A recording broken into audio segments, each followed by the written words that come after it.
টুম্বার্ড মুভির কথা তো তোমরা অনেকেই জানো, যদিও বা টুম্বার্ড মুভিটা যখন রিলিজ করেছিল তখন ফ্যানদের থেকে সেভাবে ভালোবাসা পায়নি, তবে যখন রিলিজ হলো সেই মুহূর্তে কিন্তু টুম্বার্ড সেই ভালোবাসাটা ঠিক আদায় করে নিয়েছিল। এবার টুম্বার্ড নয়, টুম্বার্ডেরই অ্যাক্টর এবং প্রডিউসার সোহম শাহের নতুন মুভি ক্রেজি, যেটা অলরেডি রিলিজ করে গেছে। আর এই ক্রেজি মুভিটা কতটা ক্রেজি করতে পারলো আমাদেরকে সেটা জানবো, তার সাথে ওই এক্স এর মানেটাও আমরা খুঁজে বার করব।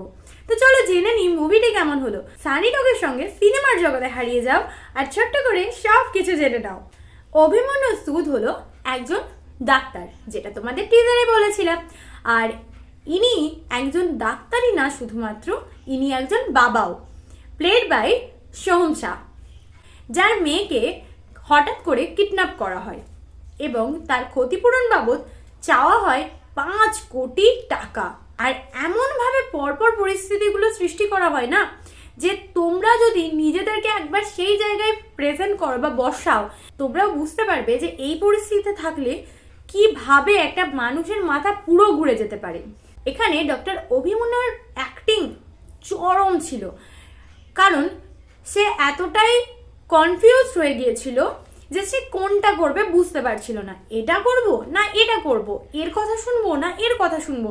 সত্যি এইরকম পরিস্থিতিতে থাকলে মানুষের ঠিক এমনটাই হয়। সাথে প্রেজেন্টেশন আর ওই ফিল্ম মেকিংয়ের কথা যদি বলি, ক্রিয়েটিভিটি ভাই মারাত্মক, মানে একেই বলে ফিল্ম মেকিং। পুরো টাইমটাতে যতগুলো ক্যারেক্টার তোমাদের সামনে আসবে, তোমরা শুধু এটাই দেখবে যে কে গেল কে এলো আমার দেখার দরকার নেই, আসল ফোকাস কিন্তু সোহম শাহের ওপরই থাকছে।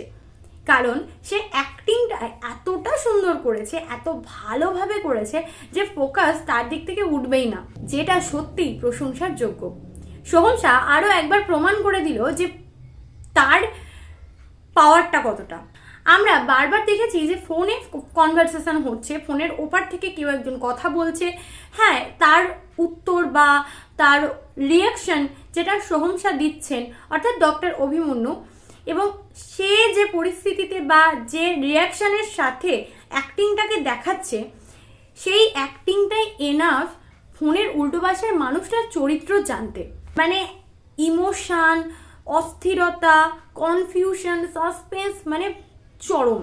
আর সত্যি কথা বলতে এই যে প্রথম দিকে যে মিস্ট্রিটা উঠে আসছে, সেই মিস্ট্রিটা যখন তোমাদের সামনে আসবে তোমরা অটোমেটিক না চাইতেই কানেক্ট হয়ে যাবে। এটা তোমাদের মনে আসবেই যে কিভাবে এই মিস্ট্রিটা সলভ করা যায়। সাথে যে ক্লাইম্যাক্সটা আছে সেটা কিন্তু সত্যি টাচ করবে, কারণ অনেক বেশি একটা ইমোশনাল জায়গা আছে, বাট কি স্ট্রং। আর সবশেষে একটা অবভিয়াসলি ছোট্ট একটা মেসেজ আছে, যেটা খুবই পজিটিভ মেসেজ, যেটা একদমই মিস করলে চলবে না। আর আমরা আগেও একদিনের স্টোরি বা এক রাতের স্টোরি দেখেছি, তো এখানেও স্টোরিটা হচ্ছে গোটা একটা দিনের, মানে 24 ঘন্টার, সকাল থেকে শুরু হচ্ছে রাতে শেষ হচ্ছে। অভিমন্যুর সামনে যে যে পরিস্থিতি এসেছে, সেই পরিস্থিতি এলে যে কোনো মানুষ ক্রেজি হতে বাধ্য, আর এখানেও সেই লেভেলেই ক্রেজি ব্যাপারটা দেখানো হয়েছে। সত্যি বলতে এমন অনেক মুভি সিন আছে, এমন অনেক সিনেমাটোগ্রাফি আছে যেগুলো দেখলে আমাদের এক ঝটকাই মনে হয় আরে এই মুভিটা কোথাও একটা দেখেছি, বাট এটা দেখার পরে তোমাদের একটা বারের জন্য মনে হবে না যে আমরা এই সিনটা বা এই গল্পটা কোথাও দেখেছি, কারোর সাথে মিল পাচ্ছি না, একেবারে না।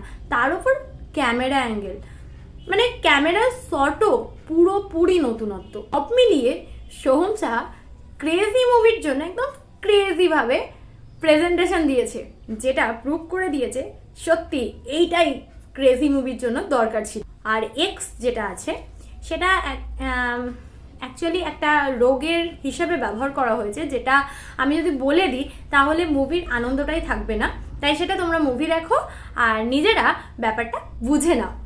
রান টাইম হচ্ছে 1 ঘন্টা 30 মিনিট, ওই 1 ঘন্টা 35 মিনিটের কাছাকাছি, আর খুব একটা লং নয়। অথচ এইটুকু টাইমের মধ্যে এত ক্রিয়েটিভিটি, এত ভালোভাবে সিনেমাটোগ্রাফি থেকে শুরু করে সব কিছু ইউজ করা হয়েছে না, মানে জাস্ট চোখ সরবে না। তো চলো যাও আর ক্রেজি মুভি দেখে ফুল এনজয় করো। লেট কিসের? আর যারা ইতিমধ্যে দেখে নিয়েছো তারা জানাতে পুরোটা মুভিটি কেমন লেগেছে। আমার চ্যানেল নতুন হয়ে থাকলে চট করে চ্যানেলটি সাবস্ক্রাইব করে আমার সঙ্গে জয়েন হয়ে যাও, কেন এখনও অনেক অনেক আপডেট বাকি রয়েছে। সানি লোকের সঙ্গে সিনেমার বকবক হয়েছে শেষ, আবার আসছি নতুন মুভি নিয়ে। তোমরা সবসময় থাকো ফ্রেশ। টাটা।